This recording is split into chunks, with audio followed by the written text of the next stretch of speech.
अस्सलाम वालेकुम। पिछली बार मैंने ये सीपी के बारे में और ये सीबीसी इसके और सीपी इसके अंदर मुख्तलिफ तरह के डिफरेंशियल काउंट्स के बारे में मैं कहा था। फिर उसके बाद मैंने एस्पिरिन के बारे में कहा था, एस्टाइल सैलिसिलिक, लोप्रिन, एस्कार्ड। ये हमारे लिए बड़ी यूज़फुल चीज़ें भी हैं और बगैर वजह के मैंने जोर दिया था कि बगैर वजह के भी इस्तेमाल करनी ठीक नहीं है। इंडिकेशन है तो करें, दूसरा नहीं इंडिकेशन है तो ज़रूरत नहीं है। ऐसे खाम खाई नहीं कि जी डिस्प्रिन ले ली है, ये खून पतला करती है, पतला पतला कोई नहीं करती। ये आपको पता होना चाहिए। ना ये ब्लड प्रेशर कम करती है, ना शुगर कम करती है, ना ये आपको वैसे सिर्फ सिंपली एंटी प्लेटलेट पे काम करती है ताकि आर्टीरियल साइड पे वो आपका क्लॉट ना बने।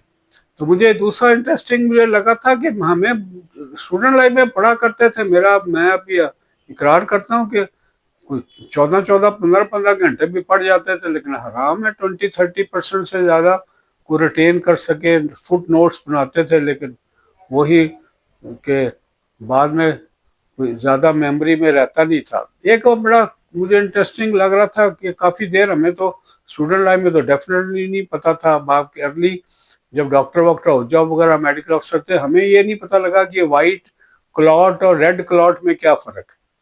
तो हमें अंदाजा थोड़ा सा था, लेकिन पक्का नहीं पता था। अब एक कुछ सालों से पता लग गया। मैं कह चले आपको भी, आपको पता होगा कई लोगों को, लेकिन बता देते हैं कि दो तरह के क्लॉट होते हैं, एक वाइट क्लॉट और एक रेड क्लॉट।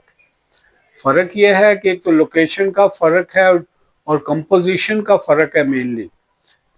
लोकेशन यह है कि जो वाइट क्लॉट है ये आर्टीरियल साइड पे है, यानी ये आर्टरीज में बनते हैं। एंडोथीलियम डैमेज हो गई है या उसके अंदर कोई और वो जैसे वो प्लाक रप्चर वगैरह हो जाता है, उसकी वजह से आप उसके अंदर क्लॉट बनते हैं आर्टीरियल साइड पे। तो वीनस का ये है कि जो आपके रेड क्लॉट है ये वीनस साइड पे बनते हैं, वेन्स में बनते हैं। मेजर डिफरेंस क्या हो गया वाइट आर्टरीज में, और जो रेड जो क्लॉट है ये वीनस साइड पे बनते हैं।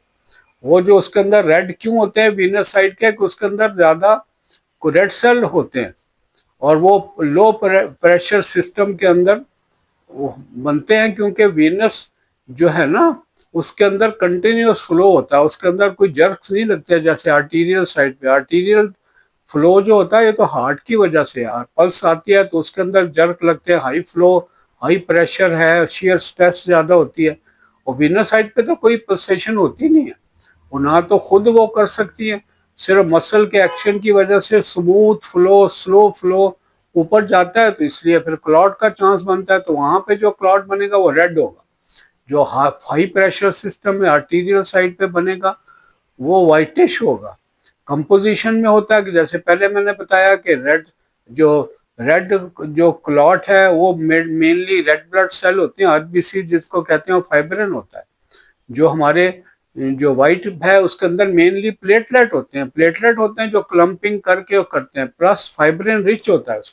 दूसरा ये WBC एंटेंगल हो जाते हैं, तो उसका कलर वाइट होता है, पेल येलो हो सकता है, थोड़ा सा येलोइश हो सकता है। कलर क्यों ऐसा होता है कि क्योंकि जो वाइट सेल जो क्लॉट है ना ये जल्दी डिटीरियरेट कर जाते हैं, या कहना चाहिए कि वो अपनी इंटेग्रिटी खो देते हैं और उसको रिप्लेसमेंट हो जाती है हेल्दी टिश्यू से। हेल्दी टिश्यू जो होता है रेड नहीं होता, व्हाइटिश लुक देता है, पेल येलो लुक देता है।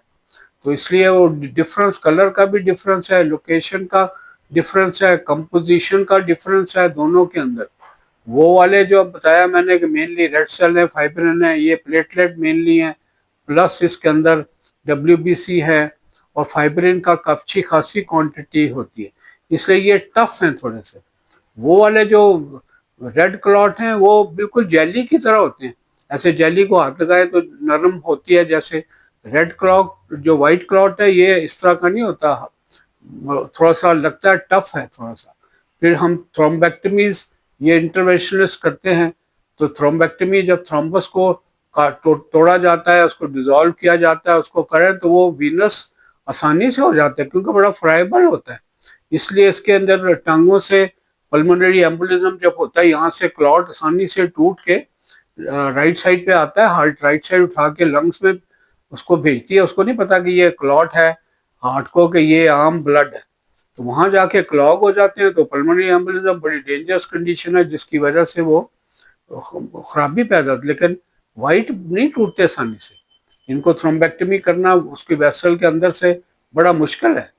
तो लिहाजा ये मेन डिफरेंस है जिसके अंदर कि आर्टीरियल साइड के वाइटिश होंगे, येलोइश पेल येलो होंगे, और जो वीनस साइड के है, क्योंकि वीनस साइड पे अपना प्रेशर होता नहीं है, मसल से थोड़ी मूवमेंट से होता है, प्लस वेनस वेल्स मैंने पहले भी काफ़ी डिटेल किस्म के लेक्चर, थोड़े से लेक्चर क्या कहना है आपको, शेयर किया था आपके साथ, कि वो फिर ब्लड को ऊपर जो जाता है उसको नीचे नहीं खुल जाते, तो बड़ी हेल्पफुल चीज़ें हैं।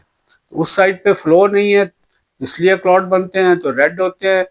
और ये वाले जो हाई प्रेशर में शेयर स्ट्रेस यानी फोर्स से ब्लड जाता है उसमें, वहाँ पे प्लेटलेट और फाइब्रिन और डब्ल्यूबीसी की वजह से वाइट क्लॉट होते हैं। तो मैं कहा जनरल नॉलेज पता होना चाहिए, क्योंकि एस्पिरिन से ताल्लुक है, ट्रीटमेंट डिफरेंट है।